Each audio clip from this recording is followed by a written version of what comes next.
अस्सलाम वालेकुम student, this video is for class 10। चप्पल कहानी जो हम लोग पढ़ रहे थे ये उसी का ही पार्ट है। आगे कहानी में हम लोग पढ़ चुके हैं कि किस तरह से, आगे पार्ट में वीडियो का पढ़ चुके हैं कि किस तरह से रंगैया के घर पे आग लग जाती है और वो आग से अपने सामान बचाने के लिए जो मास्टर साहब की चप्पल रखी रहती है उसको बचाने के लिए दौड़ता है, लेकिन उसके घर का सारा सामान जो है जल चुका होता है। अब आगे पढ़ते हैं कि घर में आग लगने के बाद क्या होता है। मास्टर साहब के चप्पल अंदर अटारी पर रखे हुए थे और रंगैया का मन उनको याद कर व्यथित होने लगा, छटपटाने लगा।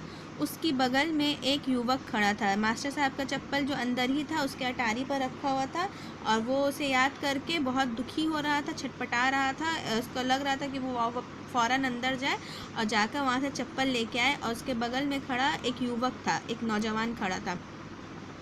देख बेटे, अंदर अटारी पर चप्पल रखे हुए हैं मास्टर साहब के, जरा ला दो, तुम जितना पैसा मांगोगे दे दूंगा, रंगैया ने कहा। तो रंगैया उस नौजवान लड़के को बोलता है कि देखो, अंदर एक चप्पल अटारी पे रखा हुआ है, मास्टर साहब के चप्पल है, ज़रा तुम उसको ला दो, तुम जितना पैसा मांगोगे हम तुमको देंगे।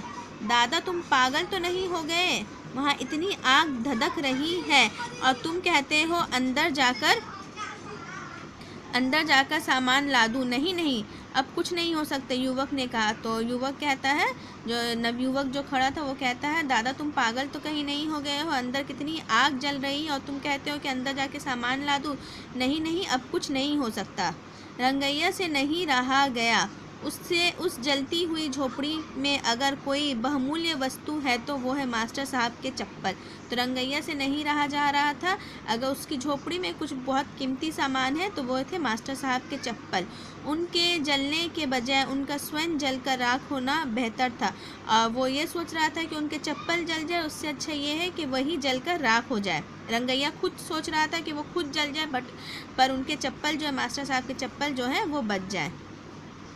जाने वो किस आवेश में था। उसने यह नहीं सोचा आखिर चप्पल है, नया बनाकर दिया जा सकता। उसने अपनी सारी शक्ति केंद्रित करके फौरन जलती हुई झोपड़ी में कदम रखा, द्वार को ढकेलते हुए। तो उसमें एक जोश सा आ गया और वो ये नहीं सोचा कि आखिर वो चप्पल ही है, उसको फिर से वो नया बनाकर दे सकता है। लेकिन उसने अपनी सारी ताकत लगाई और जलती हुई झोपड़ी के अंदर द्वार को, दरवाजे को ढकेलता हुआ अंदर चला जाता। उसी वक्त आग बुझाने का दमकल आ गया और उसी वक्त आग बुझाने वाली दमकल गाड़ी भी आ गई। देर तक रंगैया बाहर नहीं आया। बहुत देर हो गई पर रंगैया बाहर नहीं आया। दमकल वालों ने सबसे पहले रंगैया के घर की आग बुझा दी। 4 आदमियों ने अंदर जाकर देखा। वहां का दृश्य देखकर भय कंपित से हो गए। तो दमकल जो आया उसने सबसे पहले रंगैया के घर की ही आग बुझा दी। 4 आदमी अंदर जाकर देखे तो वहां का जो हालात देखकर सब लोग बहुत भयभीत हो गए, बहुत डर गए, भय से कांपने लगे। रंगैया मुंह के बल गिरा हुआ था, ऊपर से सारा शरीर जल गया था। रंगैया जो है मुंह के बल गिरा हुआ था और उसके ऊपर से उसका सारा शरीर जो है पूरा जल गया था। रंगैया पूरी तरह से जल गया था। इस घटना की खबर भी आग की तरह फैल गई और ये घटना कि रंगैया जल गया है, ये जो हादसा हुआ, इसकी खबर भी आग की तरह पूरी बस्ती में फैल गई। दौड़ के सब वहाँ इकट्ठे हो गए और सारे लोग रंगैया के घर के बाहर इकट्ठे हो गए। रंगैया को उठाया गया। मास्टर साहब के दोनों चप्पल पालिश किए हुए ज्यों के त्यों चमक रहे थे और वो दोनों उसके पेट के नीचे थे। रंगैया को वहाँ से उठाया गया और मास्टर साहब के जो चप्पल थे पॉलिश किए हुए, वो वैसे के वैसे ही चमक रहे थे और वो दोनों चप्पल जो उसके पेट के नीचे थे, मतलब रंगैया उस चप्पल के ऊपर सो गया था और खुद जल गया, लेकिन चप्पल को कुछ ना होने दिया। रंगैया के प्राण का निकलना अगर किसी ने देखा हो तो उन चप्पलों ने ही देखा था बस। रंगैया के प्राण का निकलना अगर किसी ने देखा है तो सिर्फ उन चप्पलों ने देखा कि किस तरह से उसके प्राण निकल गए, किस तरह से वो मर गया।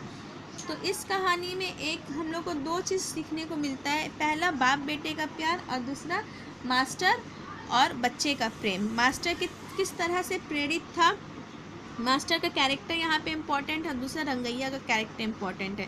रंगैया किस तरह से चाहता था कि अपने बेटे को पढ़ा लिखा कर बड़ा आदमी बनाए, और उस चप्पल का, क्योंकि वो मास्टर साहब के चप्पल थे इसलिए वो बहुत इम्पोर्टेंट था उसके लिए, जिसके लिए उसने अपनी जान तक गंवा दी। और मास्टर साहब भी इतना डेडिकेट थे कि उसके बच्चे को बिना मूल्य पढ़ा रहे थे, हर चीज़ उसको प्रोवाइड कर रहे थे। तो इसमें दो कैरेक्टर जो है इम्पोर्टेंट है, मास्टर साहब का और रंगैया का। ठीक है, ये वीडियो आखिरी पार्ट था इस चैप्टर का, चप्पल कहानी का आखिरी पार्ट था। होपफुली आप लोग को समझ में आया होगा। क्वेश्चन आंसर जैसे हम लोग ऑनलाइन क्लास में करते हैं वैसे ही करेंगे। आप लोग चैप्टर को अच्छे से रीड कीजिएगा, समझिएगा, और एक्सप्लेनेशन जो वीडियो में दिया गया है उसको सुनिएगा तो ज़्यादा अच्छे से क्लियर हो जाएगा। ठीक है, इस वीडियो में इतना ही। आगे का न्यू चैप्टर हम लोग अगले वीडियो में करेंगे। ओके, अल्लाह हाफिज़।